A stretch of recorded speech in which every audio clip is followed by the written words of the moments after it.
നബിവാക്യം.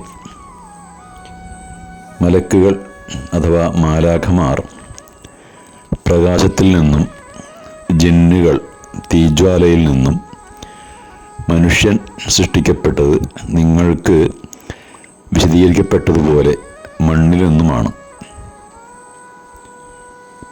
ഈ പ്രപഞ്ചത്തിലെ സകല സൃഷ്ടിജാലങ്ങളുടെയും സൃഷ്ടാവായ ആ ഏകദൈവത്തിൻ്റെ 3 സൃഷ്ടികളെക്കുറിച്ചാണ് ഈ നബിവാക്യത്തിൽ പറയുന്നത്. മാലാഖമാരെ അഥവാ മലക്കുകളെ സൃഷ്ടിച്ചത് പ്രകാശത്തിൽ നിന്നാണ്. അവയെ മനുഷ്യർക്ക് കാണാൻ കഴിയില്ല. അതേപോലെ തന്നെ മറ്റൊരു വർഗമാണ് ജിന്നുകൾ. ഇവയെ സൃഷ്ടിച്ചത് തീജ്വാലയിൽ നിന്നാണ്. ഇവരെയും മനുഷ്യർക്ക് കാണാൻ കഴിയില്ല. മനുഷ്യവംശത്തിൻ്റെ ആദ്യ പിതാവായ ആദമിനെ കളിമണ്ണിൽ നിന്ന് സൃഷ്ടിക്കുകയും ദൈവം അവൻ്റെ ആത്മാവിൽ നിന്നും ഊതിക്കൊണ്ട് അവന് ജീവൻ നൽകുകയും ചെയ്തു.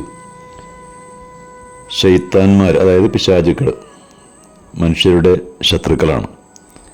ജിന്നുവർഗത്തിലും അതേപോലെ തന്നെ മനുഷ്യവർഗത്തിലും മനുഷ്യരെ വഴിപിഴപ്പിക്കുന്ന പിശാചുക്കളുണ്ട്.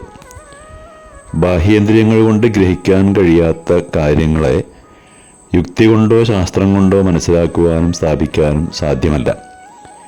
ദൈവികമായ മാർഗദർശനങ്ങൾ മുഖേന മാത്രമേ അതിന് സാധിക്കുകയുള്ളൂ.